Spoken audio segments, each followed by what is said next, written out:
In the 13th century, there flourished a form of dualist Christianity whose origin stretched back to the Gnostics of the late classical world. These Cathars, literally the pure ones, rejected the Catholic Church. They urged a simple life of angelic holiness, only offering a single sacrament, the consolamentum, meant to perfect and then liberate the trapped soul. Their church was egalitarian with both women and men in leadership. Even their diet was pescatarian, wishing not to even consume things born of physical sexual reproduction. Even eschewing titles, they were simply known as the good men and women, and often went preaching this message of non-violence, equality, and spiritual liberation in pairs through Italy and southern France, where their message flourished. This counter-church was, however, nothing short of diabolical heresy to the Catholic Church, and unholy violence was unleashed to eradicate it. Thus followed the 20-year Albigensian Crusade, where thousands, tens of thousands, were massacred, with many being burned alive, and numerous subsequent years of inquisitional interrogations, tortures, and forced conversions to orthodoxy. The last known Cathar was executed in autumn of 1321, though perhaps they went underground and somehow survived. This story has fueled the imaginations of everyone from neo-Gnostics, conspiracy theorists, the tourism boards of southern France, novelists, occultists, and academic medievalists for over 150 years, since the first pioneering studies have brought the Cathars from history into pop culture. There's just a small problem, however. Recent scholarship, as daring as it is maverick, has argued forcefully that the Cathars never really existed. This counterclaim is just bewildering and has caused one of the most acrimonious debates in medieval and heresy studies. Yeah, there's a thing called heresy studies. You can do that. It sounds pretty awesome. In this episode, I want to lay out the skeptical argument against the historical existence of the Cathars. In fact, this episode is a collaboration with my really good friend and colleague Philip over at Let's Talk Religion, who will be exploring the more traditional account of Cathar history and beliefs. I'd really recommend watching both our episodes to get a glimpse onto both sides of this fascinating debate. Also, if you're interested in Gnosticism, Hermetic philosophy, or the academic study of the occult, make sure to subscribe to the channel and check out my other numerous content on topics in esotericism. Also, if you'd like to support my work of providing accessible, scholarly, and free content on topics in esotericism here on YouTube, I'd hope you consider supporting my work on Patreon, or perhaps with a one-time donation. You can find those links below, and I really appreciate your consideration of supporting the project that is Esoterica, bringing esoteric topics for free here to YouTube. So, did the Cathars exist? Let's look at the evidence. I'm Dr. Justin Sledge, and welcome to Esoterica, where we explore the arcane in history, philosophy, and religion.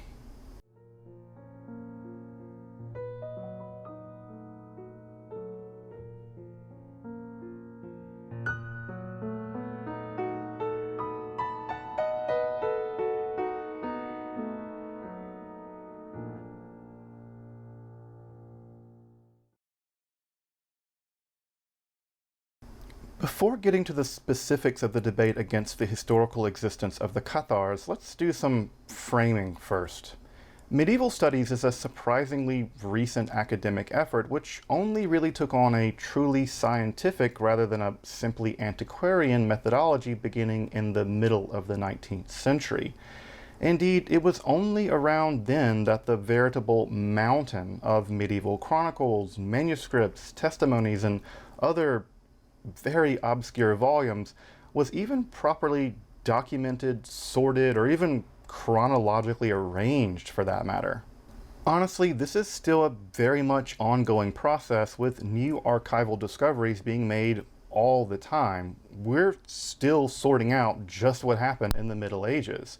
But it's to the mid-19th century that we must turn to witness the discovery, or the invention, depending on how you want to look at it, of the Cathars in the pioneering studies such as the 1849 Charles Schmidt and the concretizing of what is now called the traditionalist narrative in the mid-20th century, especially in the studies of folks like Herbert Grundmann and more recent standard accounts like those of the two Malcolms, Barber and Lambert, Claire Taylor, and others. So to see what the skeptical camp is rejecting, let's lay out the traditionalist position briefly.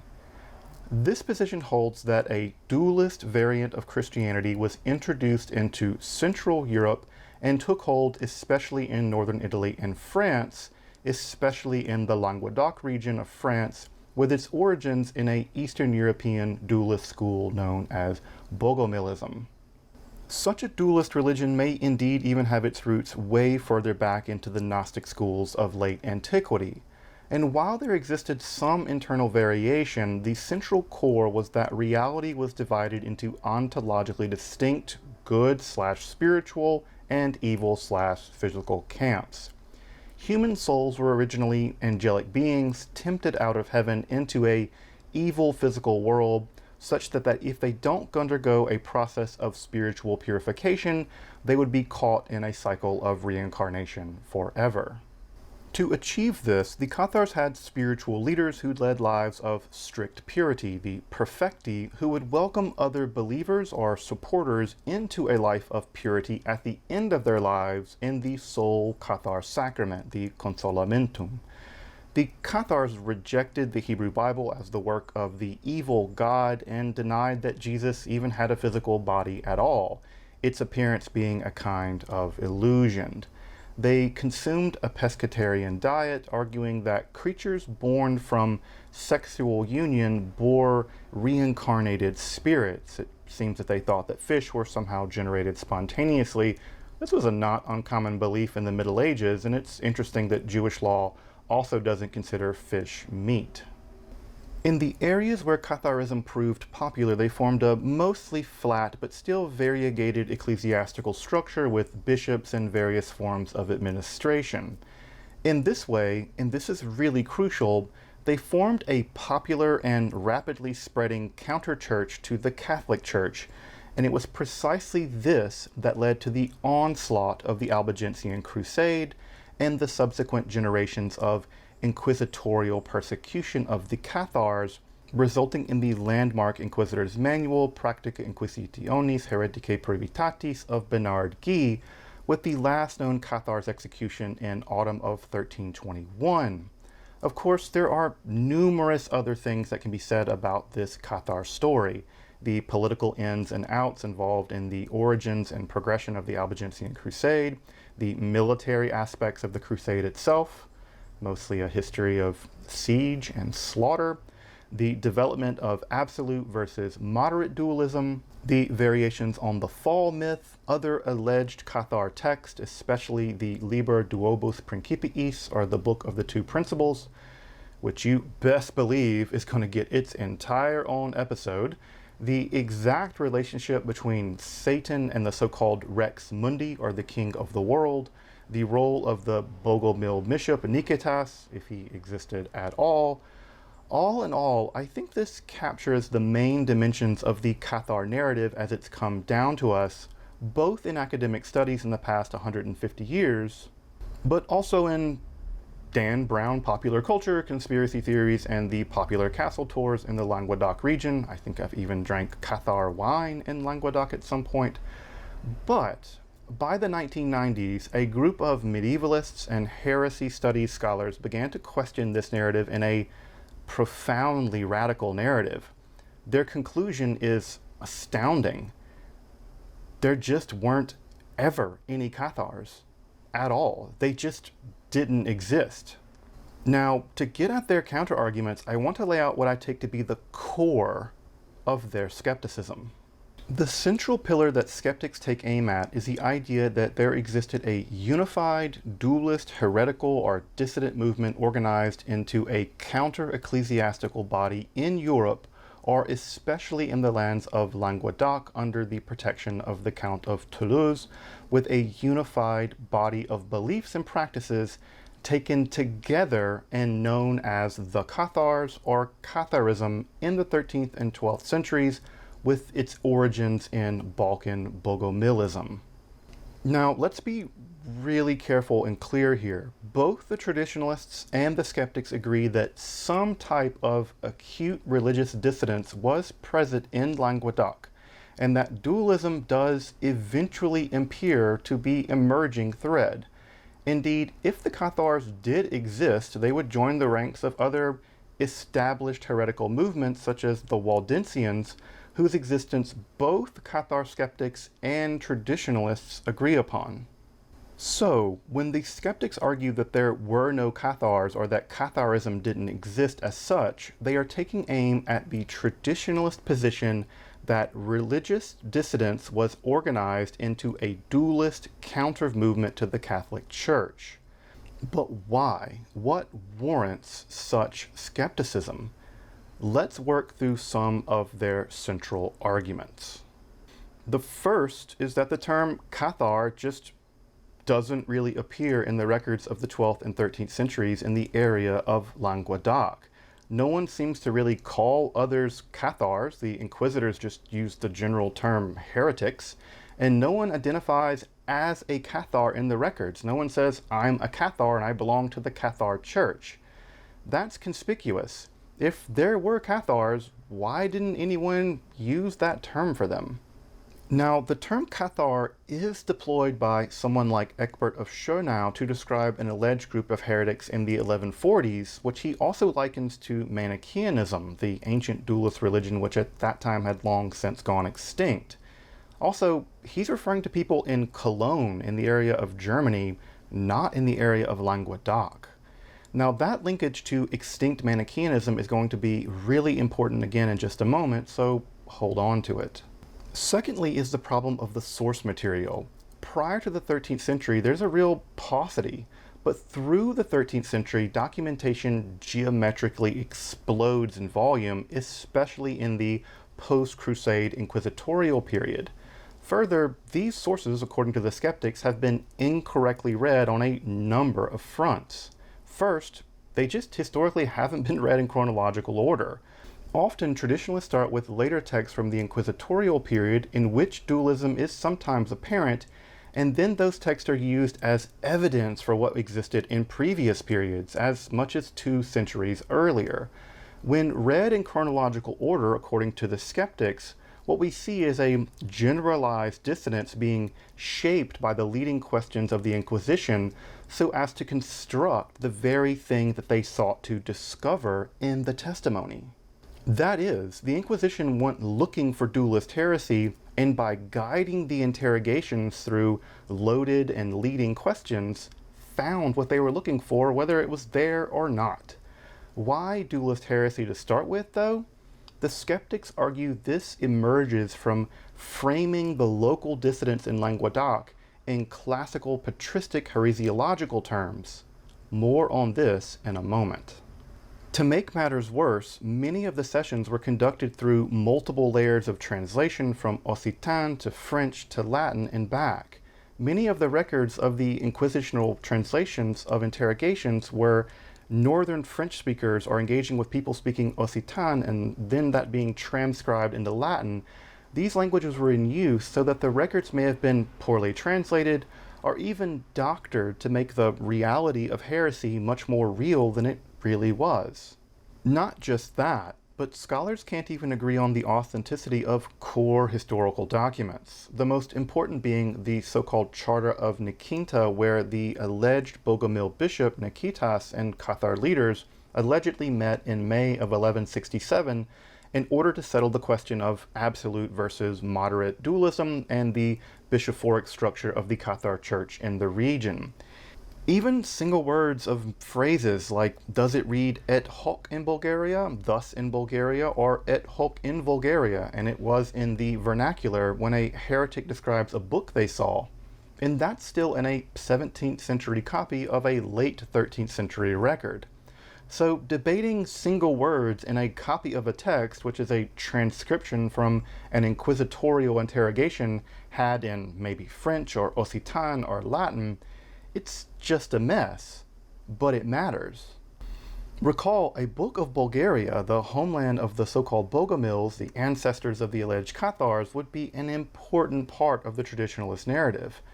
Finally, the skeptics argue that the traditionalists simply accept the outcomes of these inquisitorial sessions when we have really good reason, both historical and methodological, to be, well, skeptical.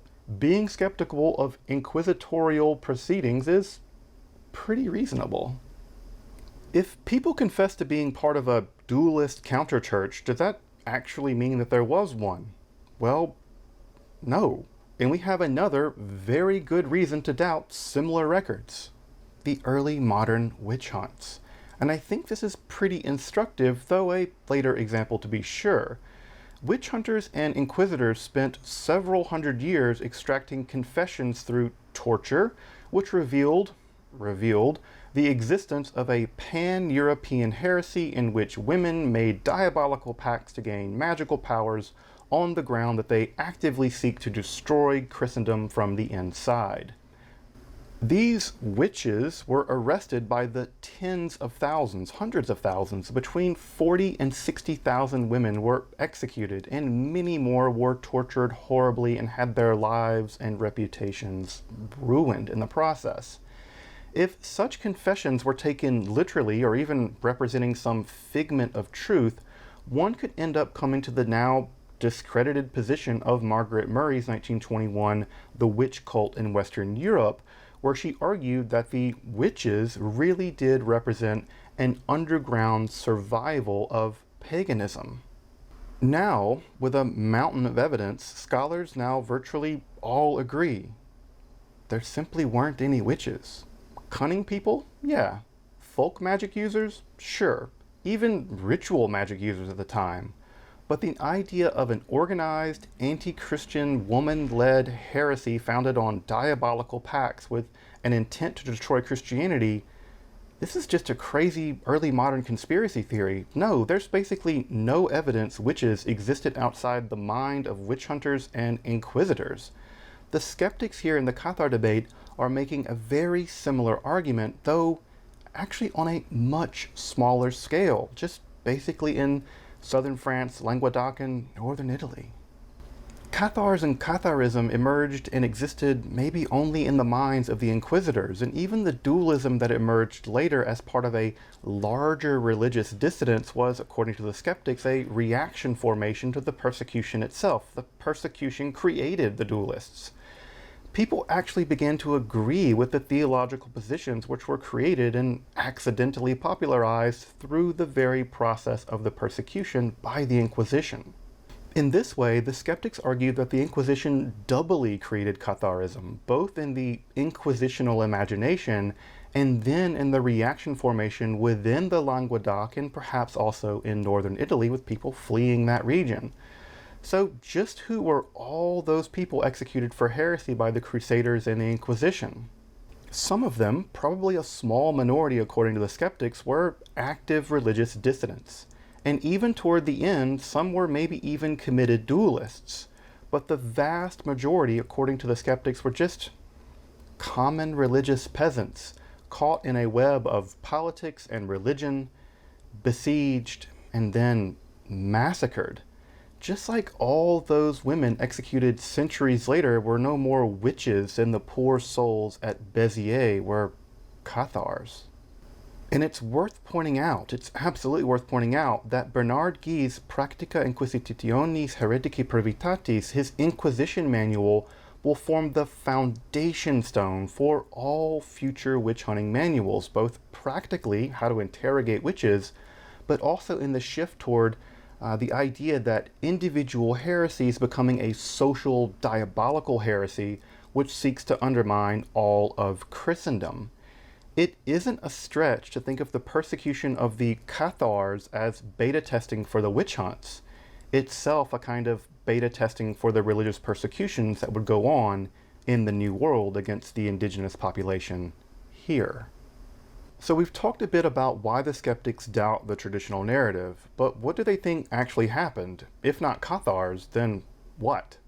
Well, it varies a bit from skeptic to skeptic, but let's draw a sketch. One of the central starting places for the skeptics is to avoid what they call the intellectualist fallacy, whereby one abstracts religious theory and practice from the concrete historical context in which it occurs. Thus, a great deal of their program is focusing on several key issues. The first is the conflict over the impositions of the Gregorian reforms, which greatly centralized ecclesiastical and clerical power, with the rather independent religiosity of the region of Languedoc. The skeptics tend to maintain that this independence rapidly grew into a general religious dissent and thereby heresy from the Catholic point of view. The people in Languedoc just didn't want to deal with the Gregorian reforms. Indeed, this anti-clericism likely spawned an early charismatic paraclergy in the region, a bit like the Beguines and the Bechards of later centuries. These local popular religious dissidents formed the first wave of who was eventually taken to be the so-called Cathar ecclesiastical structure. 2. The specific regional social and religious customs, especially the elaborate social decorum around perceived holy people called Cortesia in the region of Languedoc. The argument here is that inquisitorial outsiders misread the very specific social customs around these holy and good men in the region, and thus transformed them into forms of heretical greetings, the consolamentum ritual, etc. Rather than seeing a counter-church, skeptics see informal social relations and religious relations and practical idiosyncrasies in the region which were systematically conflated with the practices of a Cathar counter-church. 3. The complex political realities on the ground, especially in the vying for power in the relatively autonomous area under the power of the Count of Toulouse, and those vying to control just that region. This will prove decisive in the skeptical account, because in their read, the Albigensian Crusades are less about a murdered papal legate and stamping out heresy and its nest in Languedoc as it is about the general medieval power politics in the region. It's about getting control of the Languedoc and using the crusade against heresy as a cover story. 4. By the time the church begins to deal with religious dissent or outright heretical movements in the Middle Ages, the only toolkit they really had access to were the patristic fathers, for whom Arianism, Manichaeanism, and various heresies that we would now call Gnosticism were the central threat to the early church. They're reading really old documents about the kind of heresies the early church fought. It's conspicuous for the skeptics that the early terms used to analyze and classify religious dissidents were terms and mythologies culled from just those patristic sources, despite the fact that those ancient heresies seem to have gone long extinct by the time we get to the 12th and 13th centuries in the historical record. Here the skeptics argue that by imposing patristic categories onto medieval dissidents, the inquisitors and others misread an entire counter-religion into existence. 5. The reaction formation process by which the Crusade, and especially the post-Crusade Inquisition persecution, created a small population of actual dualists, like the author of the Liber de Duobus Principiis, and even so-called repentant heretics like Rainier Sacconi, who came to inhabit the very fictions being hoisted upon them. While this sounds rather bizarre that someone would do such a thing, there's solid sociological evidence for this phenomenon. Persecuted minorities can easily come to inhabit the conspiracy theories of their oppressors as part of their resistance to that very oppression. With these 5 or so points, the skeptical camp thinks that it can explain the historical records and obey Occam's razor by not introducing a new entity into history, the Cathars and Catharism, just like scholars can explain the witch hunts of the early modern period and at the same time reject the existence of the witches. Now, is the skeptical counter-narrative watertight? By no means, no. Otherwise, there wouldn't be a raging and acrimonious debate on the topic. But I have to admit, for at least me personally, when I look over the evidence in the chronological order, considering the religious and political situation and the regional culture of the time, the traditional narrative does seem less and less viable to me. Of course, I'm not a medievalist and haven't reviewed the mountain of evidence, but I grew up on the traditional narrative and long accepted it as, well, just basic historical fact.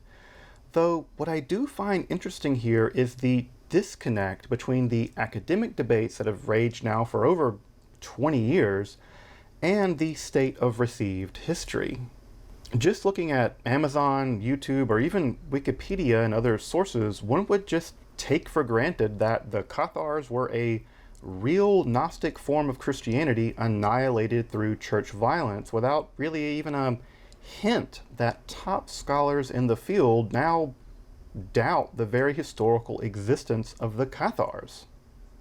Why might this be the case? Well, one possibility could just be that the first theory, the Cathar traditional theory, secured the field first, and that high-level academic debates haven't had time to filter down through popular culture. A similar situation also exists in the study of what gets called Gnosticism, where many academics, following the incredibly important work of Michael Williams, are skeptical that there was even such a thing in antiquity. Valentinians weren't Gnostics, they were just Christians. What it meant to be Christian was just up for debate at that time. Despite this idea of Gnosticism proving incredibly popular in culture and occulture, and basically many people accepting the position of mid and early 20th century scholarship, often without knowing that scholarship has significantly evolved since. Now, of course, neither academic fashion nor popularity are indicators of actual historical truth.